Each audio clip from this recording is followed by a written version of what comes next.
በወልድ በመንፈስ ቅዱስ አሐዱ አምላክ አሜን። የተከበሩ አባታችን መላከ ሰላም መምህር አዲስ ሐዋርያ ታረቀኝ፣ የደብራችን ዋና አስተዳዳሪ፣ የተከበሩ መጋቤ ምስጢር የደብራችን ዋና ጸሐፊ፣ የተከበራችሁ አባቶች ሊቃውንተ ቤተክርስቲያን፣ ወንድሞች ዲያቆናት፣ እግዚአብሔር የሚወዳችሁ እግዚአብሔርን የምትወዱ የእግዚአብሔር ቤተሰቦች፣ የእናቱ የእናታችን የንጽሕተ ንጹሐን የቅድስተ ቅዱሳን የድንግል ማርያም የአስራት የቃል ኪዳን ልጆች በወደደን ባሰባሰበን በአምላካችን በመድኃኒታችን በኢየሱስ ክርስቶስ ስም ፍጹም ሰላምታ እንደምን አደራችሁ? እንደምን ሰነበታችሁ? አሜን። እግዚአብሔር ይመስገን ብለን ስሙን ጠርተን እንድናመሰግነው የፈቀደልን የረዳን ያገዘን ያሰባሰበን የአባቶቻችን አምላክ ልዑል እግዚአብሔር ስሙ የተመሰገነ ይሁን። አትለየውምና እናቱ እናታችን ንጽሕተ ንጹሐን ቅድስተ ቅዱሳን ድንግል ማርያም ስሟ የተመሰገነ ይሁን። የቅዱሳን መላእክት፣ የቅዱሳን ነቢያት፣ የሐዋርያት፣ ጻድቃን፣ ሰማዕታት ስማቸው የተመሰገነ ይሁን። የእግዚአብሔር መልካም ፈቃድ ላለችን ደቂቃ እንማማራለንና ማን ያስተምረን? እግዚአብሔር አምላካችን ሁላችን እንዲያስተምረን የእርሱ መልካም ፈቃድ ይሆንልን። ሙታን የእግዚአብሔርን ድምፅ የሚሰሙበት ጊዜው አሁን ነው። ክርስቶስ አምላካችን ያስተማረው ትምህርት ነው። ስለ ትንሣኤ ሙታን የክርስቶስን ድምፅ ሰምተው ሙታን እንደሚነሱ እና ይህንን ሲናገር ምን አለ? ትልቁ ነገር ለሁለት ነገር ይነሳል ሰው፣ ለክብርና ለሐሳር። ለክብር የሚነሱ በንስሐ የተነሱ፣ በጾም ጸሎት የተነሱ፣ እግዚአብሔርን በመፈለግ የተነሱ፣ እግዚአብሔርን ፈልገው እግዚአብሔርን ለተከተሉ ለነሱ ነው። እና የንስሐ የመጀመሪያው ንስሐ ትንሣኤ ተብሎ ይጠራል። ትንሣኤ ተብሎ ይጠራል። አንድ ሰው ንስሐ ካልገባ ሥጋው ደሙን አይቀበልም። አንድ ሰው ሥጋው ደሙን ካልተቀበለ ደግሞ የዘላለም ሕይወት የለውም። አንድ ሰው ንስሐ ከገባ በኋላ ምን መቀበል አለበት? ሥጋ ደሙን መቀበል አለበት። ከዚያም ባለፈ ኧረ ገና ወጣት ነኝ፣ በዚህ ዕድሜ ኧረ ገና እኮ የእሳትና ውሃ ነኝ፣ እንዴት ሆኜ እቆርባለሁ እያለ ንስሐ ገቦ ካለ ንስሐው ከንቱ ነው። ለምን? ዘበላ ሥጋ የቦነው ዘላለም ሥጋ የበላ የዘላለም ምን አለው? ሕይወት አለው።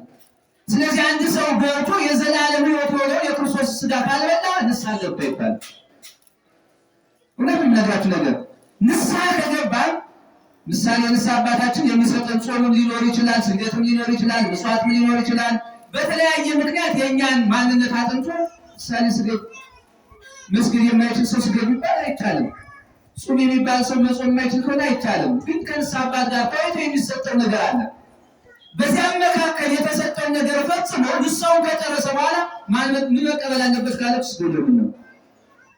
ንስሐው የሚታተመው ለምሳሌ አንድ ደብዳቤ ይጻፋል ከአንድ መስሪያ ቤት ተጽፎ ከዚያ ማይተም ሳይደረግበት ቢበር ተቀባይነት የለውም። ስለዚህ አንድ ሰው ንስሐውን ተናዘዘ፣ ንስሐውን ተናዞ ደግሞ በሥጋው ደግሞ ካልታተመ ዋጋ የለውም። ስለዚህ ከንስሐ በኋላ ምን ያስፈልጋል? ሥጋው ደግሞ ያስፈልጋል። እንግዲህ ንስሐ የሚለው ሰፋ አድርገን እናየዋለን። በንስሐ ውስጥ መልካም ስራ አለ። መልካም ስራ ደግሞ ብርሃን ነው። በንስሐ ጾም ጸሎት አለ። ጾም ጸሎት ደግሞ ከእግዚአብሔር ጋር መገናኘት ነው።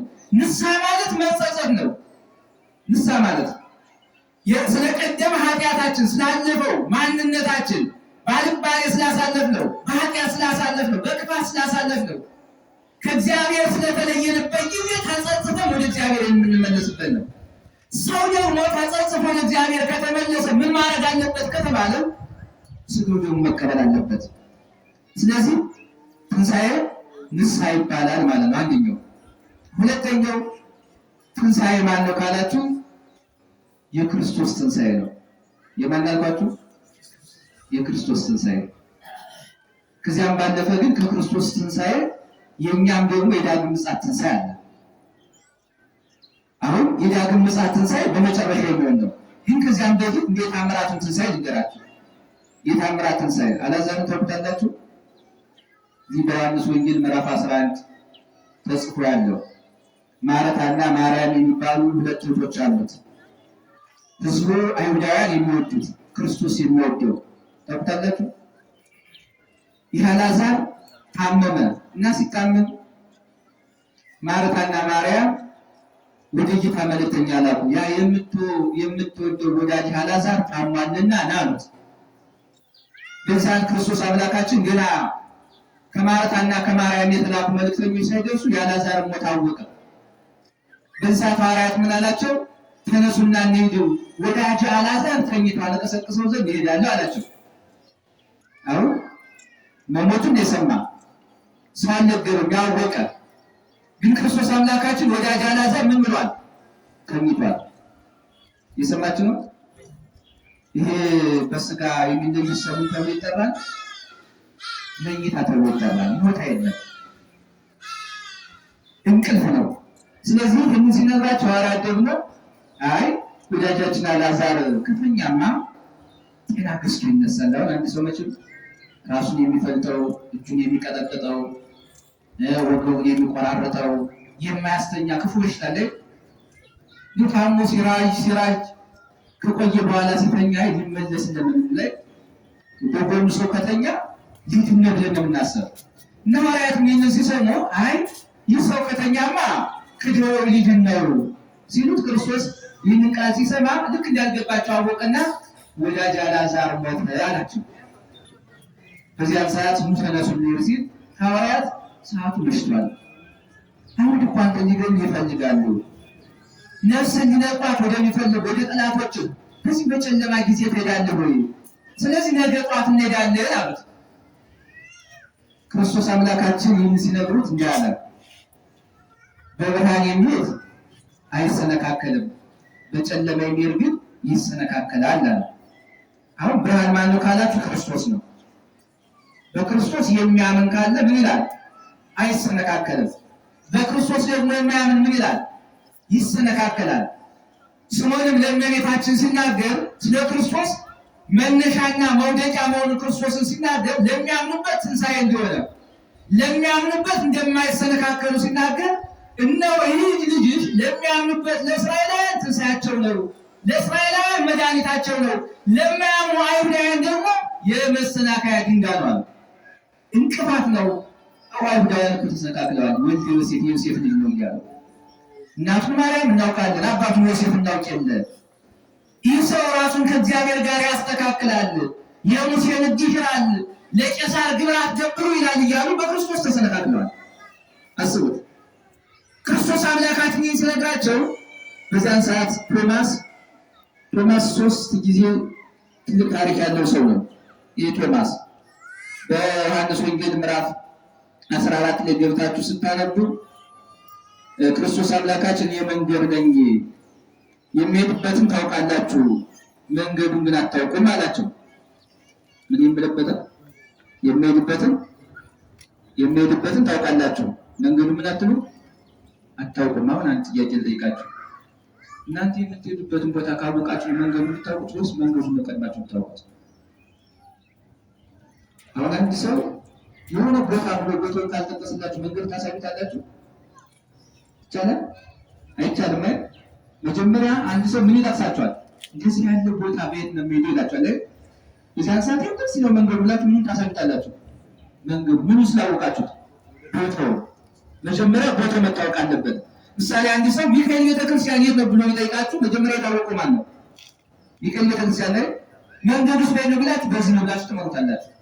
ስለዚህ ክርስቶስ አምላካችን መንገዱን ታውቃላችሁ፣ የሚሄድበትን ቦታ የሚሄድበትን ቦታ ታውቃላችሁ፣ መንገዱን አታውቁም አላቸው። እዚያን ሰዓት ቶማስ ምን አለ? ጌታ ሆይ የምትሄድበትን ቦታ ሳናውቅ እንዴት አድርገን መንገዱን እናውቃለን? አንድ ሰው ቦታውን ሲያውቅ መንገዱን ያውቃል፣ እኛ እንዴት አድርገን ልናውቅ እንችላለን? ሲል በዚያን ሰዓት ክርስቶስ ምን አለ? እኔ የሕይወት መንገድ ነኝ አለ። የምን መንገድ ነኝ? አያችሁት? አሁን ለቶማስ ምን አስተማረው? የሕይወት መንገድ ማን እንደሆነ ክርስቶስ እንደሆነ አስተማረው። ክርስቶስ ከዚያም በኋላ ደግሞ አሁን ያነሳሁላችሁ ርዕስ ዮሐንስ ወንጌል ሌሎች ሐዋርያት ጨልሟል በዚህ ሰዓት አንገድም ሲል እንዲህ አለ፣ ተነሱ እንጂ አብሮ መብላት መጠጣት ከእርሱ ጋር አብሮ ለሞት አይደለም፣ ተነሱ እንሂድ አለ። መቼም አንድ ሰው አብሮ ከበላ ከጠጣ ምን ማለት አለበት? ከእርሱ ጋር መሞት አለበት። የእሱ የደስተው የመከረው ምን ማለት ተካፋይ መሆን አለበት። ዛሬ ግን የለም አይደል? ያው ስንበላ እንበላለን። መከራ ማዘን ሲገጥምህ እንደው እግዚአብሔር ያጽናናን ላይ እግዚአብሔር ይሆናል። እንደውም አብሶ መከራ ሲመጣ ማንጠፋለን ይሄት ማየት ማንፈልግም ላይ እና ቶማስ ምን አለ? አብረን የበላ ነው እንጀራ እያበረከተ ሕሙማንን ሲፈውስ ወባጣን ሲያቀና ከኛ ጋር በነበረበት ሰዓት እንከተለ ነበረ። አይሁድ ለሞት ሲፈልጉት አይሁድ ሊገሉ ሲሹ ለምን ያሳረዳል? ወጡ ተነሱ እንሂዳለን። አያችሁት? ይህንን ተናገረ። በዚያ ሰዓት ሐዋርያት ተነስተው ወደዚያ ሄዱ። ክርስቶስ አምላካችንም ወደ አልዓዛር ቢታንያ ወደሚባለው ሰፈር ደረሰ። በዚያን ሰዓት ማርታና ማርያም የክርስቶስን መምጣት ሰሙና ክርስቶስን ተቀበሉ። በዚያን ሰዓት እንዳሉ ጌታ ሆይ አንተ እኮ ከዚህ ኖረህ ቢሆን ወንድማችን አልዓዛር ባልሞተ ነበር አሉ። ማን ኖረህ ቢሆን? አንተ ከዚህ ኖረህ ቢሆን ወንድማችን አልዓዛር ባልሞተ ነበር። በዚያን ሰዓት ክርስቶስ እመን ወንድምሽ ይነሳል አላት። ማን ይነሳል? ወንድምሽ ይነሳል። በዚህ ሰዓት ማርታ ምን አለች? አዎ ሙታን በሚነሱበት በዕለተ ምጽአት ሰው ይነሳል አለች። በዚያን ሰዓት ክርስቶስ ምንድን ያላት? ክርስቶስ ሊያስነሳው ነው የመጣ። የአልዓዛር ሞት ለምንድን ነው ካላችሁ ክርስቶስ ሊያስተምርበት ነው። ክርስቶስ የአልዓዛር ሞት አይተው ብዙ የሚያምኑ ሰዎች አሉ። ለምሳሌ የሰማዕቱ ቅዱስ ጊዮርጊስ ሞት ስናነሳ በሰማዕቱ በቅዱስ ጊዮርጊስ ሞት የንጉሱ ሚስት ሳይቀር አምናለች። ብዙ ክርስቲያን በሰማዕቱ በቅዱስ ጊዮርጊስ በመጋዝ መተርተር ብዙዎች አምነዋል። ብዙዎች ክርስቲያን በቅዱስ ጊዮርጊስ በመንኮራኩር መፈጠጥ ብዙዎች አምነዋል። ብዙዎች ክርስቲያን በቅዱስ ጊዮርጊስ የመከራ ጽናት በዚያ ሁሉ ብዙ ሰዎች አምነዋል። በሰማዕቱ በቅዱስ ጊዮርጊስ አንገቱን በሰይፍ ሲቀላ ከአንገቱ ደም ውሃ ወተት ሲወጣ በሰማዕቱ በቅዱስ ጊዮርጊስ ሞት ብዙ ሰዎች አምነዋል። የጻድቃን ሞት ለብዙ ትምህርት ነው። ለምሳሌ እስጢፋኖስን ስናይ በድንጋይ ወገሩት። በድንጋይ ሲወጉት እስጢፋኖስ ቀና አለና አባት ሆይ የሚያደርጉትን አያውቁምና ይቅር በላቸው አለ። አይሁዳውያን በድንጋይ እየወገሩን ነው፣ መከራ እየጸናበት ነው። በዚያን ሰዓት እሱ ግን ወደ ሰማይ ቀና ብሎ አባት ሆይ የሚያደርጉትን የሚሰሩትን አያውቁምና ይቅር በላቸው ብሎ ሲናገር ሰማይ ተከፍቶ ይመለከተው ነበር። አሁን እስጢፋኖስ በድንጋይ እየተወገረ ድንጋዩ አይታየው፣ በድንጋይ እየተወገረ ድንጋዩ አይሰማው። የሚሰማው የእግዚአብሔር ፍቅር የሚያው ክርስቶስን አብ ከአብ በቀኝ ወንድ ተቀምጦ ክርስቶስን አየ። በዚያን ሰዓት እስጢፋኖስ ዛሬስ ደግሞ አለና መጀመሪያ ክርስቶስ አምላካችን የሰው ልጅ በአብ ቀኝ ሲቀመጥ ያን ጊዜ ታያላችሁ ባሰባቸዋል። እስጢፋኖስ ያንን ቃል ሲናገር አሁንም እንዴት ይሆናል ብለው አጥብቆ በድንጋይ ወገሩት። እስጢፋኖስ ሞተ። ነገር ግን ደግሞ በእስጢፋኖስ ሞት 3000 ሕዝብ አመነ ይላል። ስንት አልኳችሁ? 3000 ሕዝብ። ይሄ ማኅበረ እስጢፋኖስ የሚባለው ማኅበረ እስጢፋኖስ በእስጢፋኖስ ሞት ምክንያት ይሄ ማኅበረ እስጢፋኖስ የሚባለው ግን ከዚያም በኋላ የሚገርማችሁ እሱ ብቻ አይደለም፣ እንደው ዝም ብሎ የተጠቀሰው ነው የምነግራችሁ እንጂ በእስጢፋኖስ ሞት ዓለም አጠቃላይ ወንጌል እንዲዳረስ አድርጓል ክርስቶስ። ለምን? እስጢፋኖስ በድንጋይ ተወግሮ ሲሞት በዚያን ሰዓት ሐዋርያት በኢየሩሳሌም ተሰብስበው ነበርና 1 ዓመት ቆይቷል። ከዚያም በኋላ ሐዋርያት ምን አሉ? በየሀገሩ ተበተኑ። ልክ ሐዋርያት በየሀገሩ ሲፈጠሩ ወንጌል በዓለም ተዳረሰ። አየት እስጢፋኖስ ይሁዳው ለትምህርት ሆነ። ስለዚህ አልዓዛርም ሞት ለትምህርት ነው። ክርስቶስ አምላካችን ምን አለ? ዝንቱ ሞት ኢኮነ፣ ይህ ሞት አይደለም፣ ነገር ግን እግዚአብሔር ስራውን፣ እግዚአብሔር ታምራቱን፣ እግዚአብሔር ጌትነቱን፣ እግዚአብሔር ዘላለማዊነቱን ይገልጥበት ዘንድ ነው አለ ጌቱ። በዚያን ሰዓት አልዓዛር ክርስቶስ ተናገረና ወደ መቃብር ሄዶ ምን አለ? አልዓዛር ጻር መቃብር አለው። አልዓዛር ከመቃብር ወጣ። በዚያን ሰዓት አልዓዛር ምን አረገ? መግነዝ ፍቱልኝ፣ መቃብር ክፈቱልኝ ሳይል ወጥቶ ቁጭ አለ። ይህን ማን ያረገ? ክርስቶስ። እና ሁለተኛው ምንድን ነው አልኳችሁ? የታምራት ትንሣኤ። አልዓዛር የ4 ቀን ሬሳ ነው።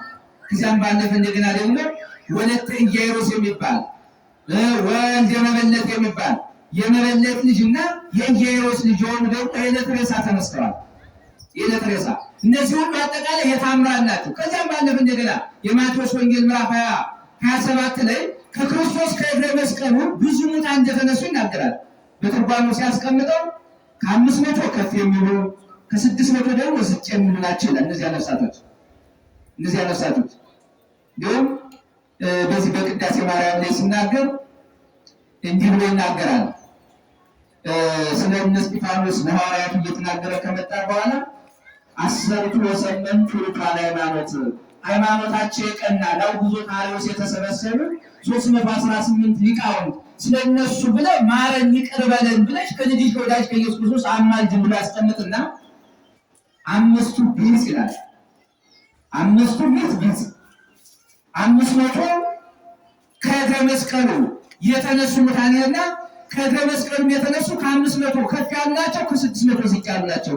እነዚህ ሁሉ ተነስተው እንደውም ወሮ ውስጥ ቅድስት ሀገር ወሰበኩ ሆኑ ተነስተው ወደ ኢየሩሳሌም ገቡ። ገብተው ደግሞ ወንጌል ሰበኩ ይላል። ከየት የተነሱ አልኳችሁ? ከእግረ መስቀሉ የተነሱት። ስለዚህ የታምራት ትንሣኤ አለ። በታምራት የሚነሱ ነገር ግን ደግሞ ዳግመኛ ሞት። አልዓዛር ተነስቷል፣ ዳግመኛ ሞት አለበት። አልዓዛር ተነስቷል፣ አስነሽ ፈልጓል። ከዚያ በኋላ ግን የክርስቶስ ትንሣኤ ነው። የክርስቶስ ትንሣኤ የማን አልኳችሁ? የክርስቶስ ትንሣኤ ስንተኛ ሆነ? ሶስተኛ የክርስቶስ ትንሣኤ ነው። ከክርስቶስ ትንሣኤ ጋር ስናየው የኛም ትንሣኤ አለ። ለምን? ሐዋርያው ቅዱስ ጳውሎስ ክርስቶስ የሙታን በኩር ሆኖ ምን ብሏል? ተነስቷል። አሁን ክርስቶስ እንደተነሳ እኛም እንነሳለን። ክርስቶስ እንደሞተ እኛ እንሞታለን። ሐዋርያው ቅዱስ ጳውሎስ ሲናገር ከክርስቶስ ጋር ከሞታችሁ ከክርስቶስ ጋር አብራችሁ ትቀበራላችሁ፣ ከክርስቶስ ጋር ከተቀበራችሁ ከክርስቶስ ጋር ትነሳላችሁ ይላል። ከማን ጋር አልኳችሁ? ከክርስቶስ ጋር ምን ካለ? ከሞትነ፣ ከዚያ ከክርስቶስ ጋር ከተቀበርነ፣ ከዚያ ከክርስቶስ ጋር ምን እንላለን? እንነሳለን። ይህ ሲል ዛሬ ዘመኑ እንዲያመጣው ይሄ በጅምላ መቃብር እንደሚቀበሉ እንደዚህ አንድ ላይ እንዲቀበራል እንዳይመስላችሁ። እንደዚህ አይደለም። እንደዚያ ሳይሆን ከክርስቶስ ጋር መሞት ማለት ልክ እንደ ሰማዕታቱ ስለ ክርስቶስ ፍቅር እያሰቡ መከራ ታግሶ መቀበል። ከክርስቶስ ጋር መሞት ማለት ስለ ክርስቶስ መከራ ሕማማት እያሰብ መከራ መቀበል። ከዚያም ባለፈ ደግሞ በሃይማኖታችን ጸንተን መኖር። ሰዎች ቢገቡን፣ ሰዎች ቢያንገላቱን፣ ሰዎች ቢያሳድዱን፣ ሰዎች በእኛ ከባድ መከራ ቢያመጡብን ክርስቶስን አምነን ለዚያም ነው የማቴዎስ ወንጌል ምዕራፍ 5 ቁጥር 11 ላይ ገብታችሁ ስታነቡ ወትከውኑ ጽኑዓነ በኀበ ኩሉ ሰው በእንተ ስምየ፣ በእኔ ስም ስላመናችሁ፣ በእኔ ስም ስለተጠራችሁ፣ በእኔ ስም ስላስተማራችሁ በሰው ዘንድ የተጠላችሁ ትሆናላችሁ አለ። ምን ትላላችሁ? የተጠላችሁ ምን ትላላችሁ? አሁን ዓለም የሚጠላን ክርስቶስን ስለጠላ ነው። በክርስቶስ ስም ስላመነ ነው። በክርስቶስ ስም ስለተማርን ነው። በክርስቶስ ስም ስላስተማርን ነው። የክርስቶስን ስም የማይጠራ ሰው ዓለም አይጠላውም። በክርስቶስ ስም የማይማር ሰው ዓለም አይጠላውም። በክርስቶስ ስም ያላመነ ሰው ዓለም አይጠላውም። ለምን? ዓለም የሚጠላ በክርስቶስ ስም የሚማረው ነው። ለዚያም እኮ ነው እናንተ ከዓለም አይደላችሁምና ዓለም ይጠላችኋል። ማን ይጠላችኋል? አሁን እኛ ዓለም ስንባል የተራራውን ሸንተሩን ባይሩን ውቅያኖስ እንዳይመስላችሁ። ዓለም የተባሉ ኃጢአተኛ ሰዎች። ማን ሰዎች አልኳችሁ? ኃጢአተኛ ሰዎች፣ እግዚአብሔርን የማይፈሩ ምሕረት የሌላቸው፣ ቸርነት የሌላቸው፣ ይቅርታ የሌላቸው፣ ሁልጊዜ እጃቸው ደም ለማፍሰስ የሚሮጡ፣ ሁልጊዜ እግዚአብሔርን ለመንቀፍ የሚሮጡ፣ ሁልጊዜ በኃጢአት የተነከሩ፣ ንስሐ የማይገቡ፣ ስጋው ደሙን የማይቀበሉ፣ ወንጌል የማይሰሙ፣ የማይማሩ፣ ቸርነት ምሕረት ይቅርታ የሌላቸው እነዚህ ሰዎች ዓለም ተብሎ ይጠራሉ። እግዚአብሔርን የሚያሳድዱ ክርስቶስን የሚጠሉ ዓለም ይባላል። እና ክርስቶስ አምላካችን የሚተናገረው ከዓለም አይደላችሁምና ዓለም ይጠላችኋል። ነገር ግን ዓለም ቢጠላችሁ አትደነቁ፣ ዓለም አስቀድሞ እኔን ጠልቶኛልና። እና የክርስቶስን ትንሣኤ ስናይ ክርስቶስ እንደተነሳ ከክርስቶስ ጋር መነሳት፣ ክርስቶስ ለእኛ ብሎ እንደሞተ በክርስቶስ መሞት፣ ክርስቶስ ለእኛ ብሎ በመቃብር እንደወረደ እኛም ደግሞ ወደ መቃብር ሞት በክርስቶስ ማምነን እንነሳለን ብለን ማመን ነው። ከዚያም ባለፈ ግን ትንሣኤ ልቡና፣ ትንሣኤ ሕሊና ይባላል። ስንታውቃችሁ? ትንሣኤ ልቡናና ትንሣኤ ሕሊና። የትንሣኤ ልቡናና ትንሣኤ ሕሊና የሚባለው ዛሬ እያመን ነው። አሁን ክርስቶስ ተነስቷል ላይ እኛ ምን እንላለን? እንነሳለን። የትንሣኤ ልቡና የሚባለው ክርስቶስ እንደተነሳ እኛም እንደምንነሳ ማመን። ቅድም እንደነገርኳችሁ ከኃጢአት ተነስተን እግዚአብሔር በመንግሥተ ሰማያት ያቆመናል። የፈረሰው ስጋችን፣ የሞተው ማንነታችን፣ አውሬ የበላው ውሃ የወሰደው እሳት ያቃጠለው ሁሉ አካላችን ተነስቶ ለመንግስተ ሰማያት እንበቃለን ብለን ትንሣኤ ዘልቡና እግዚአብሔር እንደተነሳ እኛም እንነሳለን ብለን ማመን ይህ ትንሣኤ ልቡና ይባላል። አጠቃላይ ደግሞ የምጽአቱን ስናይ ክርስቶስ አምላካችን በዳግም ምጽአት መጥቶ እንደሚያነሳን ይህን ያጠቃለለ ነውና፣ ስለዚህ አጠቃላይ ሐዋርያት ወደ ኢየሩሳሌም ተመለሱ። 11 በአንድ ላይ ለጸሎት እየተጉ ተሰብስበው ባሉበት ክርስቶስ አምላካችን ገብቶ ሰላም ለእናንተ ይሁን አላቸው። ከዚያም በኋላ ትንሣኤውን አዩ፣ አመኑ። ነገር ግን ደግሞ ደንግጠው ነበርና ዓመታት መሰላቸው። በዚያን ሰዓት ክርስቶስ አምላካችን የተወጋ ወንጌል የተቸነከረ እጄን ቁስሌን ሰውነት የሌውና ምን በሉ መኑ ብሎ የክርስቶስን ጎኑ እንዳሰብ እንዳመኑ ወንጌሉ ይገልጻልና የመከረን ያስተማረን የአባቶቻችን አምላክ እግዚአብሔር ስሙ የተመሰገነ ይሁን። ወስብሐት ለእግዚአብሔር።